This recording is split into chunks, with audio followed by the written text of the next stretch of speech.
You're still here? A bit late, isn't it? I know, I just can't crack this script. I've been staring at a blank page for like an hour. It's a nightmare. And you? You're not in stasis either. Still working on yours? Yes. And there's no progress there either. It's like the AI itself resents me, which, you know, ironic. Well, it's still definitely going better than mine. You'd think that this would be in my wheelhouse. It almost reminds me a bit of the red versus blue days. But at this rate, I'm going to turn 30 before this thing comes out. With your upload schedule? Probably. Ha ha, yes, very fucking funny. Imagine it, either of us having a schedule. Well, what would you suggest?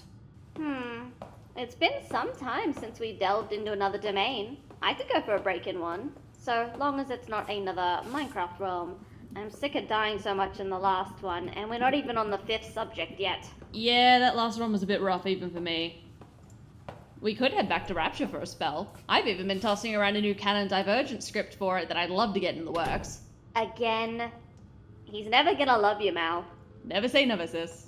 Cringier things have happened. Besides, I haven't been down that way in an age. It wouldn't hurt to visit an old favorite. It might. Ooh, feeling cryptic are we, Malware? We're off the clock, you can be less spooky, you know? Malware? Malware? No, I didn't activate this. Malware? Are you in here too? Malware!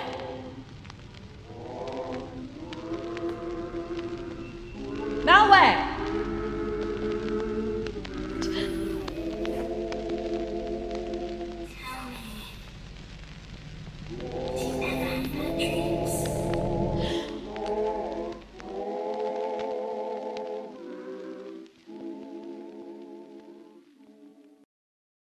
Team Fortress 2 is a silly game. This is a bucket. Dear God. There's more. No. He is dead. We know who killed him. We don't know. This guy thinks he's found me out, but I found out that he's found me out, and he hasn't found out that I found him out, and I found out by Googling how to trick stab that I— Well, to be fair, Fuck you then. There was dude, I mean, no one spotted him. That's Fine. a fair balance. That was yeah. What? I watched that happen. You got. Did you just get demo nights for like anti-Soviet homing missiles right about now? This game's been around for 20 years, and it'll be around for another 20 if it weren't for you fucking scumbag fucking cheaters. 20 years? Do you know when this game came out? This is the weirdest fucking game I've ever experienced in my whole fucking life. Please. Slap my hand. Yes! Let's act. Now I'm back. Dead.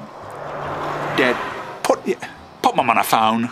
A silly game, and one that actually maintains its player base despite being released in 2007. When a game is a delight to play, it just survives. Who'da thunk it? So I glanced at TF2 recently, and it appears to be on fire, so you had a good run, TF2 players. I don't know what to tell you. I was wrong. Fact-checking the first 5 seconds of the video, damn. Nah, they'll probably be fine. Excluding a few supplementary materials like comics, which haven't been updated since 2017. Come on, please, Valve, we're dying of starvation over here, please! Or the official shorts, TF2 is a game almost entirely void of overt plot, even as it has rich world building and characters. Pair that with its connection to Source Filmmaker, and it's an infinitely malleable playground for creators of all ilks. Most of these creations are more in the vein of The Heavy is Dead. In my medical opinion, that heavy is dead. Doc, what happened? My professional opinion? The heavy was killed. Oh God, I don't think it's anything to worry about. And if it's not sheer unfettered crack, then you get showcases of wonderful energetic fight animation. And I mean, let's be perfectly frank here, there's no reason for animations like the Pyro to be this good.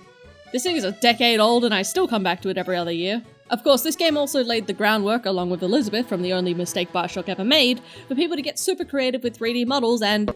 But for every Requiem of a Pizza, or How It Feels to Play video, there's a looming presence of more curious videos. Because Source Filmmaker is so accessible and the TF2 universe so open to other ideas, it's unsurprising that some creators use it to get across more macabre and disquieting content. However, by that same virtue, most of these unsettling videos, a not unsubstantial amount of which are courtesy of Tipsy Duck, don't actually have any ties directly to the TF2 world in terms of its characters or canon. Enter stage left, 2023's feature-length fan film, Emesis Blue.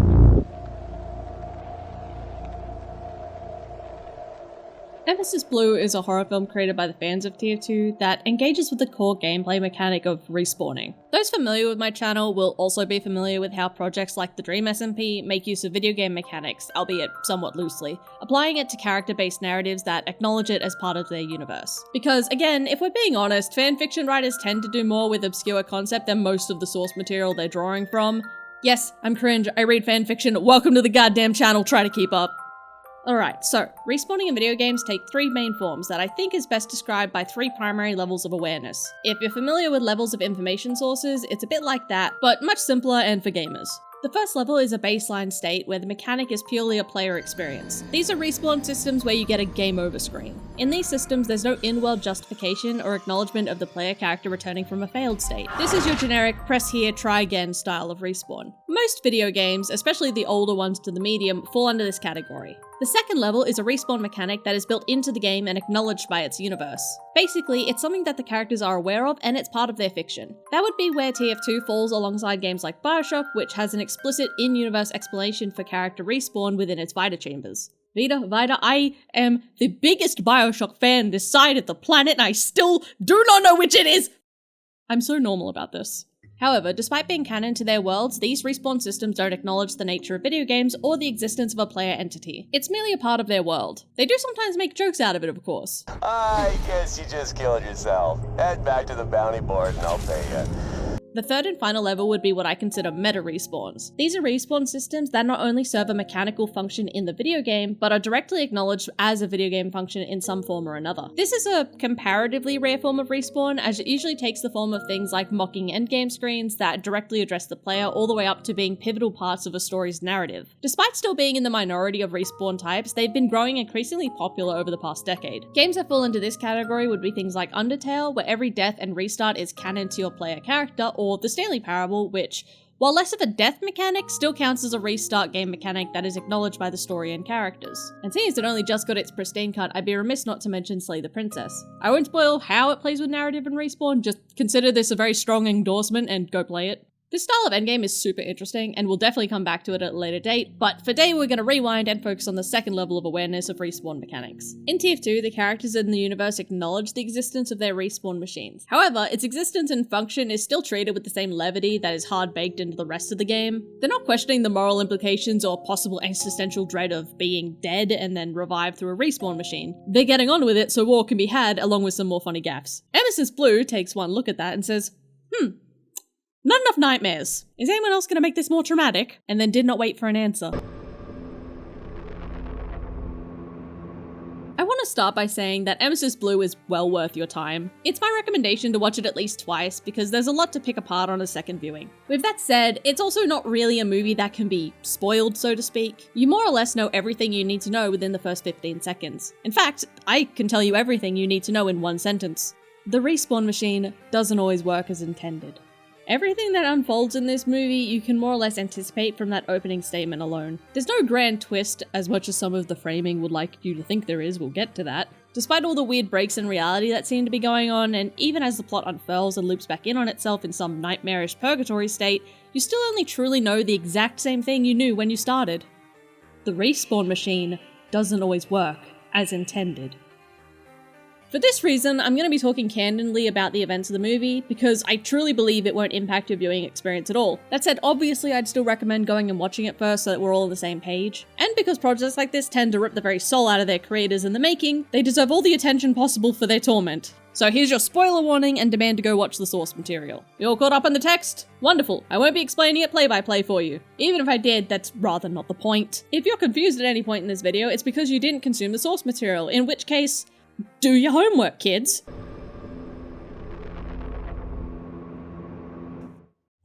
Get it? It's a pun. Execution. I'm saying they all got executed. Yeah, the spoiler alert above, they're all super dead. I mean, how else are you supposed to test respawn compatibility without killing the poor sods at least once? Unfortunately for our 9, it's never just once. But we're getting ahead of ourselves. Who are our 9? Emesis Blue follows a cluster of mercenaries that we're already familiar with from TF2 and the trials they endure while attempting to navigate the fractured reality that they inhabit. In many ways, these characters are the same that we're familiar with. In other ways, they're completely alien to us. And a quick aside that we don't have time to truly get into today, but I really appreciate this about fanworks. Fan content is in a very unique position where they already have built-in characteristics and audience perception from the jump, which gives fan art, fiction, or other media the ability to either cut through the slog of exposition or cut right to the goods, so to speak. Or even better, it can twist and distort what we're already comfortable with, which is where Emesis Blue lands. Case in point, our resident medic. Dr. Fitzroy Ludwig does not share his in-game counterparts' manic glee for viscera and medical malpractice. I just got war flashbacks to Mali-Malpractice, oh no. However, he is no less unbalanced, as he appears to be abusing his own prescriptions and suffering through a Jekyll and Hyde situation of sorts. We have Scout, who is just as energetic and boyish as the speed demon we know, and he is just having the worst time. Laid off from work at Blue after an accident with the respawn machine that left him physically and mentally crippled with no financial compensation, which is the most realistic horror of all of this, corporate fuckery. And finally, the buddy cop duo of Spy and Soldier, who are neither very buddy nor very cop, as the two henchmen try to locate their kidnapped boss. Spy has traded out suave, bitter banter for colder, crueler, cutthroat ladder climbing, whereas Soldier, while no less confident and loyal towards authority, eventually suffers from the understanding of the world around him that his rocket-jumping original would never get caught in. At first glance, these characters might seem like grounded versions of their funhouse mirror video game counterparts. All 4 of our characters, through one means or another, end up following the bloody trail of what, at first, appears to be a serial killer to converge on the Connigan slaughterhouse. Which is true to its name, just not in the way you might think. The slaughterhouse is better considered a processing factory. It's just that what they're processing are the bodies of the mercenaries. Spy and Soldier follow Medic thinking he's the culprit, while Medic himself has gone to try and save Scout, who was kidnapped and taken there. A kidnapper that is evidently known to Medic on a more personal level, but we'll circle back to Medic's sus.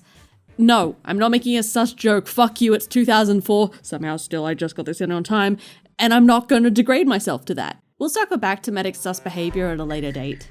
Once within the slaughterhouse, things go from slasher to Silent Hill territory pretty quickly, with a smattering of Resident Evil for good measure. All that to say, we have reanimated dead, apparitions of death, mutations, PTSD flashbacks, time loops, evil alter egos, just so much trauma. And at the end of the day, the story concludes with most of our characters dead, or, well, as dead as any of the mercenaries are ever allowed to be.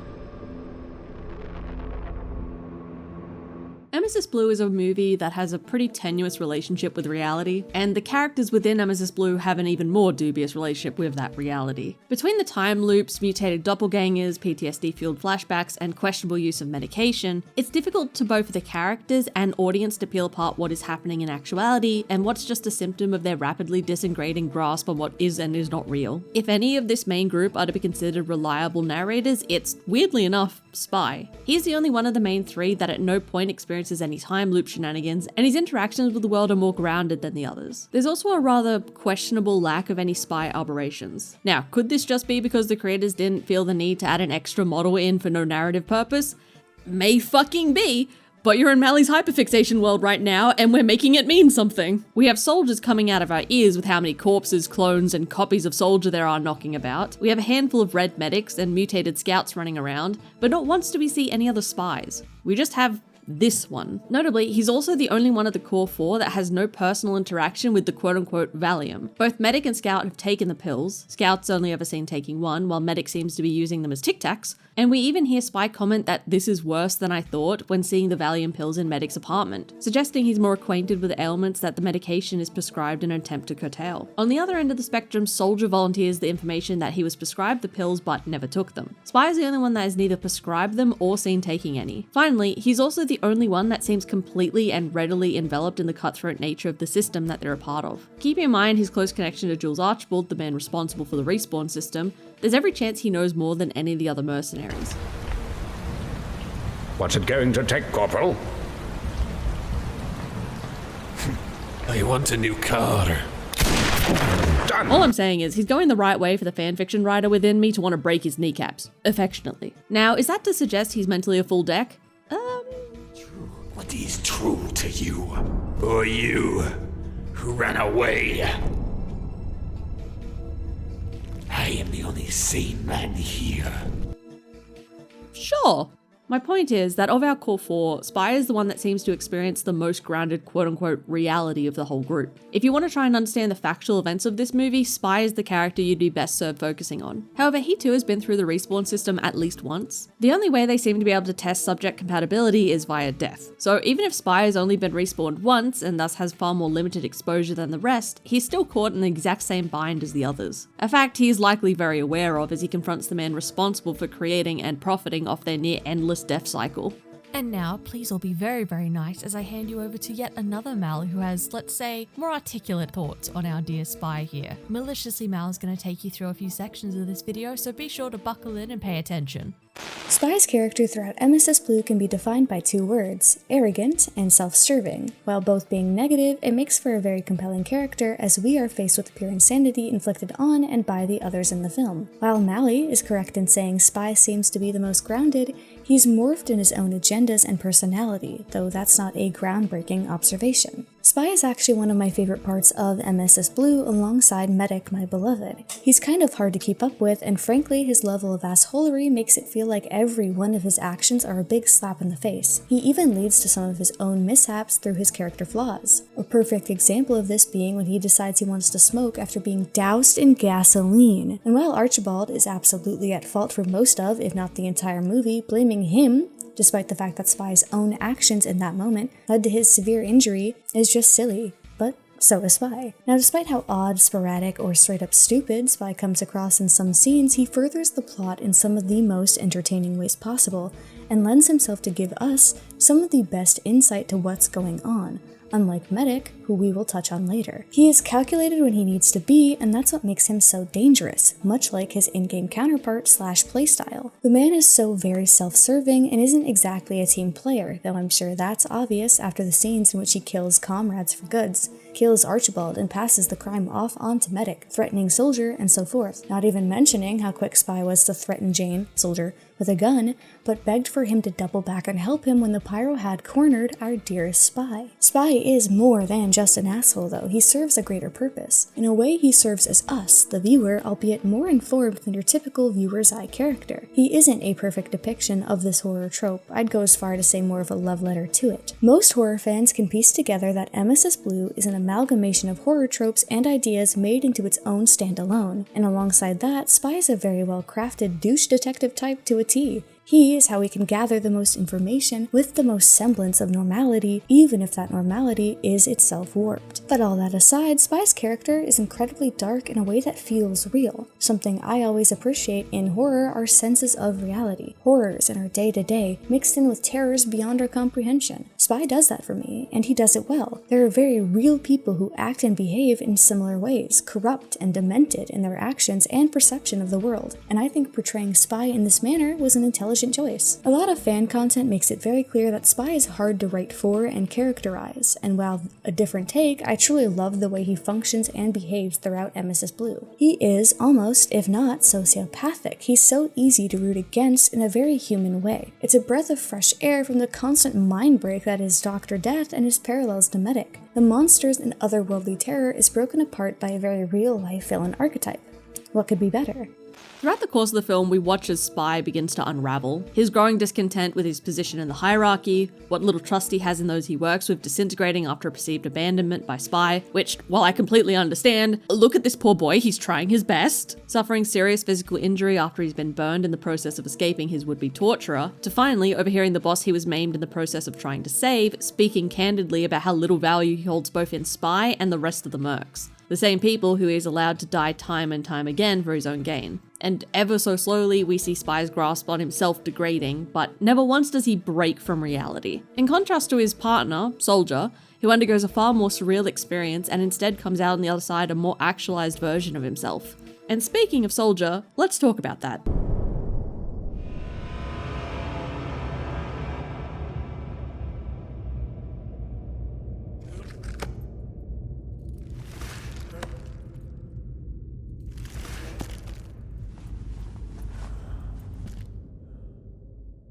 Soldier is a silly character, much like the game that he heralds from. What's interesting about our Soldier is how closely aligned to his original incarnation he is. Of all the character, he, and arguably Scout, are the most similar to their in-game counterparts. From rocket jumping to an inherent faith in authority, Soldier differs from his cartoonish origins in one major way from the start. He's a real soldier. I am never going to find Archibald in this excrement.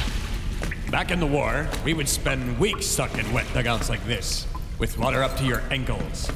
They were built only 6 feet wide, but they could go on for miles. Kill me now. Probably. Without getting too deep into the canon of TF2 lore, Soldier never actually served in any official wars. He's more in the vein of a dangerously deranged gunman that thinks himself a patriotic hero, one that doesn't even realize that World War II ended quite a while ago. Spy at one point implies that our Soldier isn't really from a battalion, and while this could be in reference to the video game and comic origin of the character, it equally could be Spy referencing their respawn in clone status. I hope you can swim because you're going right back out the way you came. You gonna shoot me? We're done.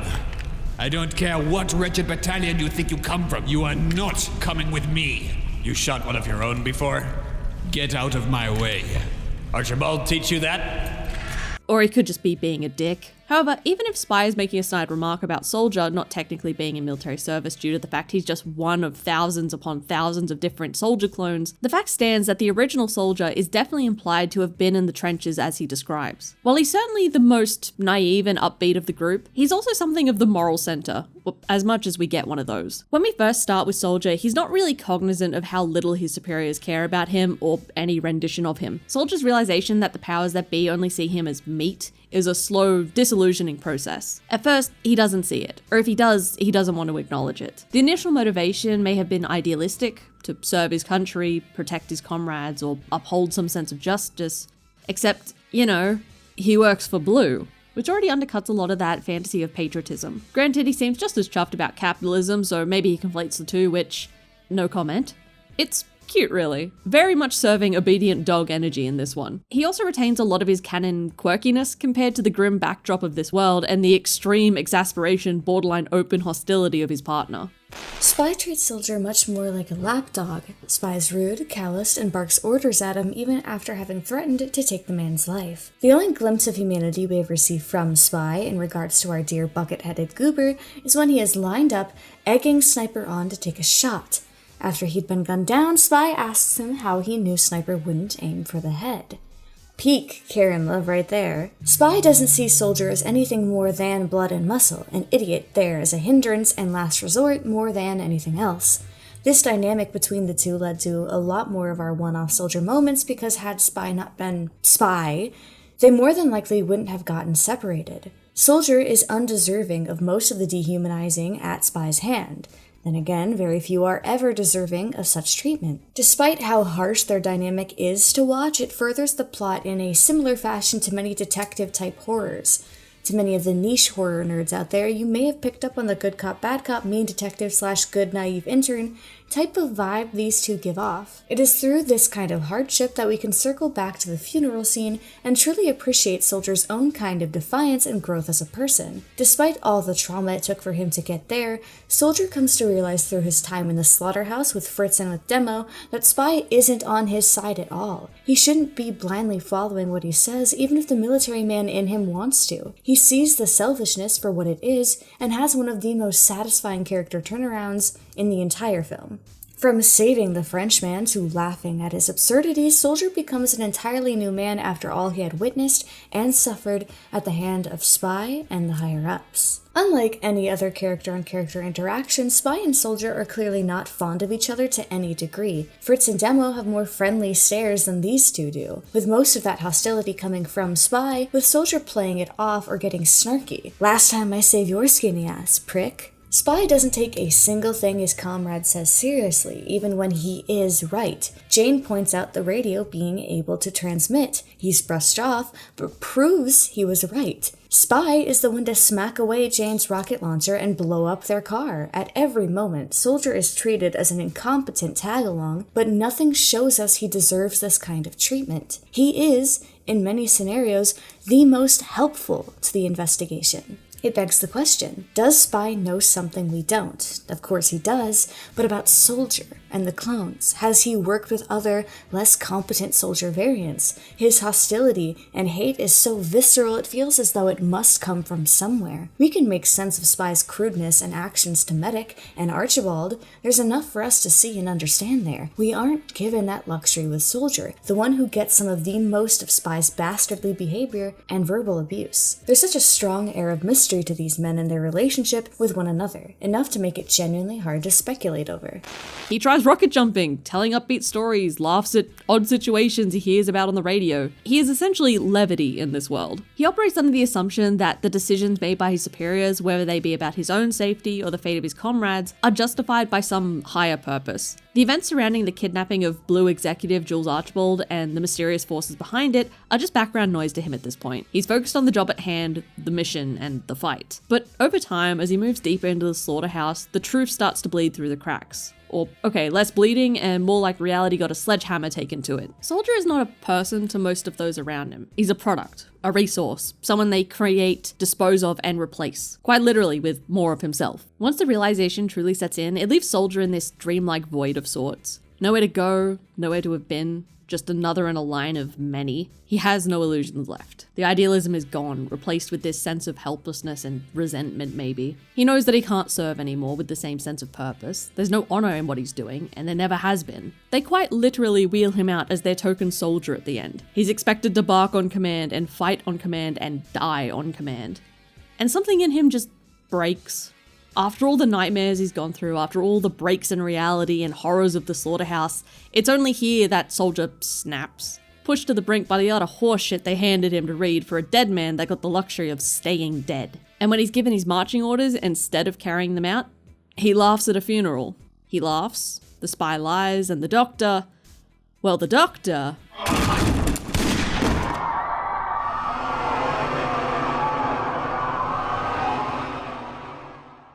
Let's talk about the doctor. There's a lot of questionable and confounding stuff in this film, but what always stuck out to me the most was the things that our medic doesn't share. I understood the inherent horror of what is effectively a death cheating machine malfunctioning. I even took the unusual time loops and surreal nightmare logic in some of the scenes in stride. That's all par for the course once you accept the idea that immortality and being ripped from the natural order of life and death is sure to have some unpleasant consequences. But what I find truly confounding was Medic's role in all of this. On the surface, he shares the same fate and history as the rest of the mercs. It's explained through a generic employee introduction style video that the respawn machine subjects were prisoners on death row. It's never suggested anyone else was used as a test subject. But, well, corporations do lie. If Scout's story and everything else that the characters are put through in this movie should tell you anything, unambiguously, it's that corporations lie and don't place any value in human life. Least of all, the lives of people officially labeled as company property without exception. From the jump, Medic seems to know more than the others, as if he's combating both guilt and secrecy, which makes Medic's odd behavioral quirks truly stand out. And then of course there's the Plague Doctor that seems intrinsically tied to him.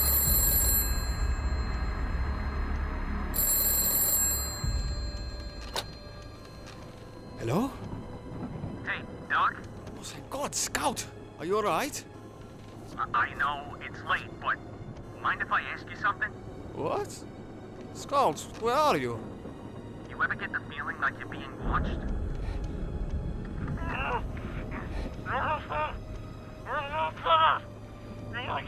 What the hell have you done with him?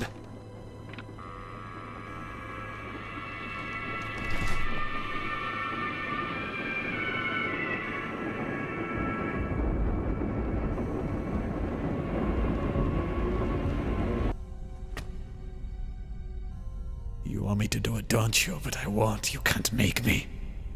You can't make me! There's a few theories about the Plague Doctor. One theory is that he's the hide to Medic's Dr. Jekyll. Another is that it's the presence of the 10th mercenary class, the one pictured at the very beginning of the movie, the same one that shot themselves to try and escape the respawn system and put the number of compatible subjects down to 9. Personally, I find the latter interpretation a bit grating, mostly because of the assertion I've seen floating around that Medic couldn't be the Plague Doctor because he'd have to be in 2 places at once, which, seriously? Did we watch the same movie? The idea that our mercs are the only ones running around at any point in time is just silly. Not even the characters are shocked to see other versions of themselves half the time. It just seems unnecessary to try so hard to ground this story in a logical, consistent reality at the expense of the more emotional and thematic rationale that it seems to be steeped in. But petty nitpicks aside, I think both of these interpretations are wrong. And sort of right too. Not to put too fine a point on it, but for me, the Plague Doctor is death. More accurately, the death that the mercs have cheated, the death that they've been robbed of. So in that sense, yeah, the Plague Doctor is the spirit of the 10th mercenary class. The only one that got to die, but still can't rest. By that same virtue, the Plague Doctor embodies particular importance to Medic. And I think that this is a form of self-judgment and guilt manifesting, and I think that the perfect encapsulation of Medic's guilt is 10. We're very much in Mal headcanon land, but I mean, realistically, we've been there for a while. This is the sort of media that lends itself very graciously to interpretation, and this is my video, so you're getting my interpretation. You can lodge for a refund of the time you spent watching this video, but it's worth nothing, so good luck. I believe that Medic has a lot more of a hand in the respawn trials than the other mercenaries. He tells Scout he saw someone come through the respawn machine wrong while on the front lines, and it's probably fair to guess that it was 10. We also see a red medic reviving their heavy with the use of something other than the respawn machine. I think this scene is a grotesque mirror to what our blue medic might have done in helping with the development and testing of the respawn machine. He's a doctor after all, legally certified in this universe, or at least with better forged doctorates, as he's seen signing off on medical examinations of the other mercenaries like Scout and prescribing them fake Valium. If we consider Medic through this lens, his guilt and anxiety makes a lot more sense. He has much to feel guilty for if he played a part in creating their own personal purgatories. He probably feels like a monster. The Plague Doctor is just a visualization of that, and if the mask were removed, maybe Medic would see himself beneath, the architect of all their suffering, or maybe he'd see 10, the man he saw come through the respawn wrong. Or maybe he'd see nothing at all, just the empty blackness of a death that they can't truly embrace. Well, that's a lot of speculation and art degree tripe, you might think. But what about the Jekyll and Hyde stuff? The medic is shown to have a pretty nasty split personality going on. Is he possessed by 10? Did the respawn machine bring him back wrong? Are the pills driving him completely insane? All of the above? Well, like I said, I think the Plague Doctor is Medic. Even within their world, the newspaper has labelled Fritz as Dr. Death, a title itself that invokes the same imagery as a Plague Doctor. I'm not sure it gets more on the nose than that. Medic's even allowed free access to the slaughterhouse. We see him through Sniper's scope being observed but not shot at. When Spy and Soldier attempt to access the facility, they are very much shot at. Additionally, Scout reacts to Medic when he comes to save him as if he were the one to put him in the coffin. Keeping in mind we see the Plague Doctor observing Medic in a coffin later too. It's pretty heavily implied that Medic's alter ego had some hand in Scout's kidnapping and his mother's death. So to some level, the Medic is allowed entry and expected. Medic is central to some of the trippiest and scariest moments in Emesis Blue, ones that begin to blur reality and madness. He has some of the most cinematic shots alongside his permanent torment throughout the entirety of the film, and I do mean entirety. We start Emesis Blue with Medic in a shocked and horrified state as the Plague Doctor reaches out for him. While almost all of the mercs get their good chunk of screen time, a lot of moments, scenes, and events are incredibly Medic-centric. Even the M appearing multiple times throughout the film aid in this constant theme, not even mentioning M gets branded onto his face. Shit seems to hit the fan when he's around, be it the current him we're seeing or his future/time-looped counterpart. Medic very clearly is struggling with himself throughout the film. And to play off Mali's theory that he and the Plague Doctor are one and the same, it feels as though he is in a constant state of fighting for control of himself and his actions. So much so, the red medic is quite literally split in the face. While this isn't in-game cosmetic, I think we all know better than to brush that off given all the stark imagery of self-battlement, like the constant breaking of mirrors and aggression when faced with his own reflection. The red medic being literally split is a message to us. Alongside his struggle, and looping once again to some of what Mali said, Fritz is riddled with a guilt so deep it alters how he interacts with some of the characters. The biggest example being Scout. Medic has seen what the respawn can do to a man. He knew when the others had zero idea from what we can tell. He writes off on Scout's prescriptions and knows he has dropped to an IQ of 40. All of this in mind, when we see Medic, our sanest version at least, he's fatherly in a way. He speaks softly, he's quick to help, and shows a great deal of care towards Scout. Even Scout sees it and invites Medic into his home when dropped back off at the start of the film. Scout's mom even seems to be somewhat friendly with him. Medic is intrinsically tied alongside the 10th class, the Plague Doctor, and himself. We as viewers are told in subtle ways that Dr. Death is more than likely Medic. Through the aforementioned M being a literal brand, Medic being in the ambulance discussed at the start of the film, the inventory of chess, and the battle between the two, Medic is constantly fighting himself in this film. If that's not a tell-all, I do not know what is. Alongside this, Fritz is supernatural in a way the other mercs are not. I mean, just look at the scene in which he is shot, and it feels as though time itself is in reverse, and through blood rises a new man, Medic's alter ego. I think the scene in which he tells the mirror, his mirrored self literally, he won't shoot himself directly parallels the earlier scene. Medic knows there's something inside of him. There are two wolves. There are two wolves inside of me. One is Medic, one is gay. Jokes aside, he truly does not know he is not alone inside of his head nor body, and he also has this air of anxiety and aggression when faced with any kind of acknowledgement of it. While Jekyll and Hyde are super fair comparisons, media such as Malignant also feels very similarly, and with a film so deeply rooted in nods to all thing horror, it all ties together in a very gory little ribbon, doesn't it? While Medic absolutely knows he is not in sole control of himself and his actions, I think it's interesting that he seems to tap in and out of knowing what happens when he is no longer in control of himself. We know Fritz was at least somewhat aware in the scene he kills the Conager brothers because he says, "I killed the Conagers" when asked if he works for them. But while heavily implied that Medic is the one who killed Scout's mother through Scout punching and yelling him upon release, doubled with a terrifying shot of a monster Fritz with a horrifying smile being at the scene of the crime, Medic is completely shocked and taken aback by Scout's reaction to him. It doesn't at all feel like the reaction of a guilty, knowing man. I personally think this is because in some way that is Medic, but in the future. Why? Because we see the same monstrous face smiling at us once we cut to the ambulance crash nearing the end of the film. However, with how much is going on and the air of unknown that clouds the film, it's hard to say anything is fact. All we can say for certain is that Fritz is a bit of a problem for all involved, the unkillable bastard he is. Medic feels so ancient and untouchable in a very cosmic-y horror kind of way. The only things that really ground him and make him tangible to us as viewers are his sanest moments, and his moments with a little something called Valium.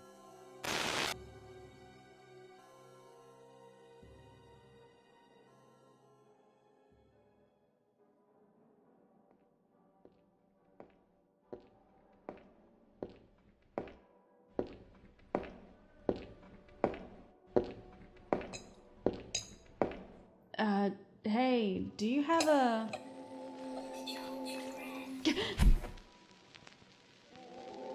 This isn't real. You're a corruption at most. You can't do this. How are you doing this? Ow. Oh. You should have gone to sleep.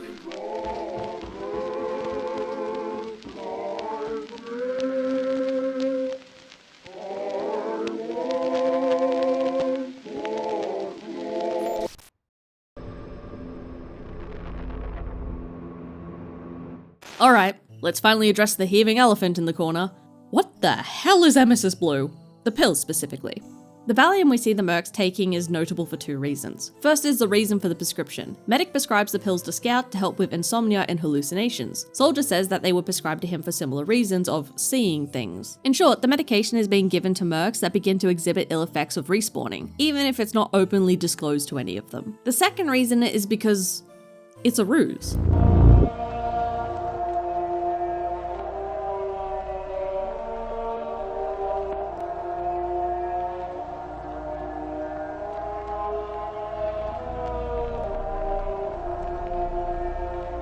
Listen very carefully, Goldman. I think there are people trying to kill me. And worse yet, I think this Valium is actually... Continue this call. Please deposit 5 cents.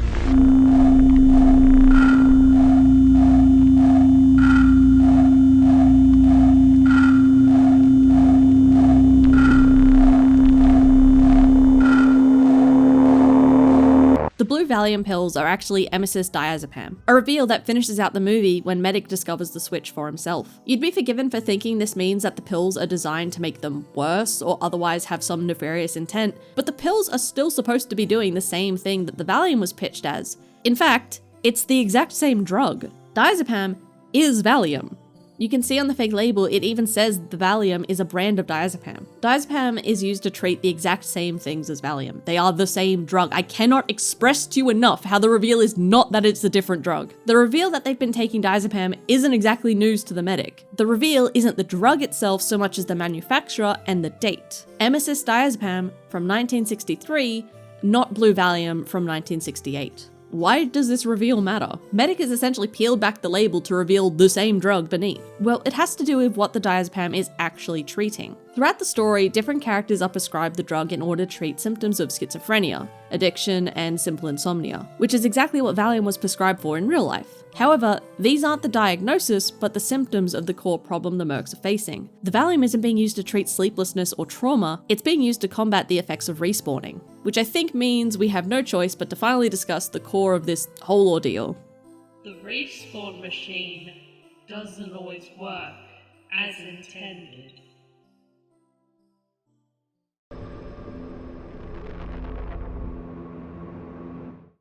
To begin to unravel what's actually happening to the mercenaries when they were put through the respawn machine, we have to turn to a book. Oh come on, you're over half an hour into a video about TF2 fan-made horror movies. Let's not pretend you have anything better to do today. Throughout Emesis Blue, there's a lot of references to other media. Sometimes this takes the form of visual Easter eggs or all-out homages to other films. But consistently throughout the film, there are two repeated phrases that crop up, including the very first line, in fact. It's eternity in there. It's longer than you think. Both of these phrases can be traced directly back to The Jaunt, a short horror story about the perils of teleportation by writer I have my hands in every corner of horror media, Stephen King himself. Without bogging us down too much in the nitty-gritty details of The Jaunt, the story is focused on a world in which teleportation has become as commonplace as taking a flight. However, in order to safely jaunt, which remains a hilarious phrase to me, those that are jaunting have to be asleep to safely pass between locations. And already, just with that sentence, you're probably connecting a few unsettling parallels to our respawners. Failure to sleep during the process has immediate and devastating results. The respawn machine can easily be marked as one of, if not the most horrific aspect of all the insanity that is Emesis Blue. The desensitization and constant, almost casual remarks about eternity are some of the most bone-chilling lines and delivery. It's eternity in there. This line, coupled with longer than you think, are repeated multiple times throughout the film by multiple mercs. They're all in understanding of what this means. Now, because eternity is such an overwhelming concept for any and everyone to fully comprehend, it makes truly resonating with the horrors of such a disgrace to death hit home. Desensitization can be a trauma response for people, and in the case of our mercs, it most certainly is a coping mechanism for the immortality they face at the cost of their minds. These men are tools being thrown at each other just to be ripped back from death each time, and while the respawn is effectively a few seconds, the mercs claim they're in there for eternity. We see this eternity through demo and medic. It ranges from mimicking reality to being an empty void. It seems to replicate what that person wants in the moment or what they wanted upon death. It makes sense that Fritz is on the move. He's looking for an out, while Demo just wants a drink after all the horrors he's faced. However, this mockery and mimicry of reality doesn't soften the blow of a literal eternity, never-ending and permanent. These men are all demonstrably unwell and scared, yet seem to be well adjusted to a lot of the scarier moments of this film, which begs the question, how much have these men seen while lost in a timeless vacuum? The respawn machine is so often alluded to, but we aren't left with much to see from it other than the horrors it drops into our laps, such as deformed mercs and pools of blood from failed attempts at respawning. This feels, and probably is, incredibly purposeful. We aren't supposed to understand it. We're meant to fear it. Not a single merc questions or is off-put by the zombies, monsters, or breaks in their reality. I think this is in part a normality, but also a sign of just how broken they have become after becoming one of eternity's few constants. Prolonged loneliness is a literal torture method used to shatter the mental of captives and oftentimes leads to lifelong mental scars and illnesses. These men do it daily, often more than once. The threat of cosmic levels of trauma aside, what the respawn can do to the humanity and shape of our mercs is another horrifying aspect of it. We see this machine malfunction once at the start, reducing a man into a pool of blood after showing a shaking, uncanny figure in its doorway. We see this again at the end when Medic attempts to get Scout back, and we see the leftovers of failed respawns and people like the sniper later on. This monstrosity can morph and alter the physical form and mental, like in the almost spidery Scout that chases our main characters here and there throughout major events. Alongside this, Respawn can create multiples of the men cleared for Respawn. The entire zombie sequence between Demo and Soldier made that abundantly clear. To jump back a bit, what makes this already vile machine all the more awful, it's implied, if not blatantly told, that once malfunctioned, the poor soul caught in the flaw cannot be saved. We only see the 10th class through ghastly apparitions and flashbacks. Scout is a shell of who he once was, and every single attempt, every trying further to respawn him, sullies his image until all that is left is a pool of blood and gore, much like the 10th class. It seems that once you've been caught, you cannot be saved, and any attempt will only further tarnish whatever was left of your remains in Respawn. To further this sentiment, Scout is let go, meaning those in charge must know that if you get out even fractionally alive, it's all you'll ever be again. That is bone-chilling, yet almost poetic.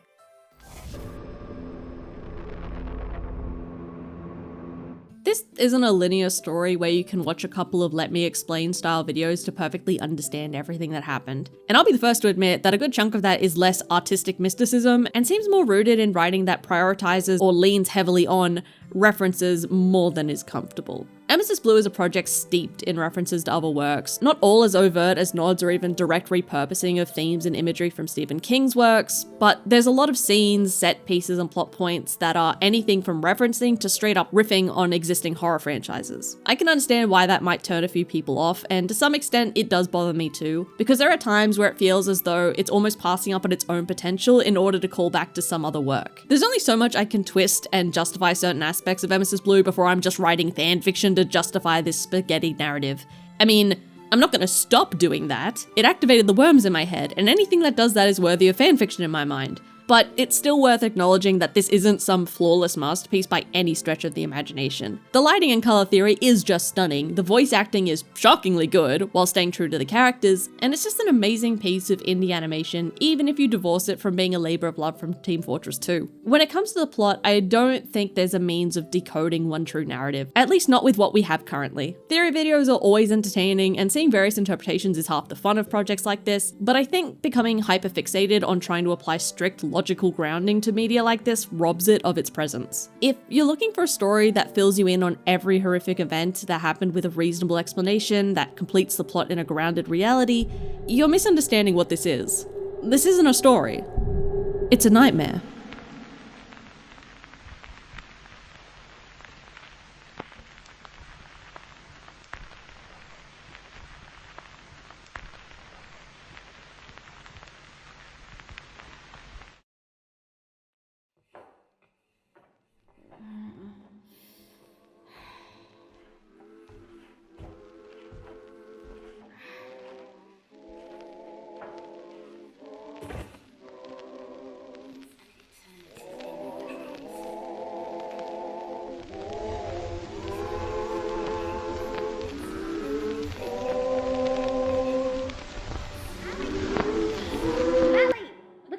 Mally, look at me. I'm fine. Here. I'm here. I'm me. I'm you. fine. Yeah.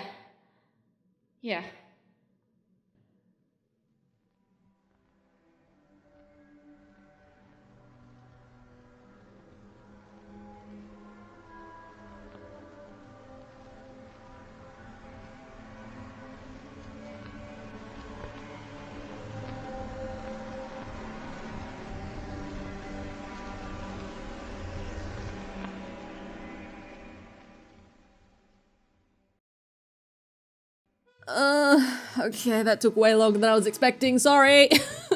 Hi everyone. Oh, she's back. No, she's not. Watch as I disappear for another year. But yeah, thank you for sitting through this, Mali's Hyperfixation Hour. This video was meant to be out like a year ago. I'm actually not sure how long ago this video was meant to be out, but it definitely did take me a hot second. As usual, I don't have any idea what I'm meant to be saying in the outro, so let's keep the plugs short and simple. And of course, thank you again to Maliciously Mal, who helped me out with this video and screamed about Emesis Blue with me. I just fancied the idea of two Mals getting together and working on a video. It's funny to me. The names just align. And of course, you can find all of their socials in the links. Go and say hi to them. They make videos very similar to mine. They're the creator that convinced me to play mouthwashing, so be sure to repay that trauma in kind. And by that I mean be polite, you know what I mean. God, I hope you know what I mean. Anyway, go and give her some love. If anyone's interested in the absolute nonsense that's going on in my animated sections, there is more of that. Ooh, I will link a playlist down below, or it'll be in one of the cards or something at the end of this that you can go and have a look, and there will be more lore content in there for you.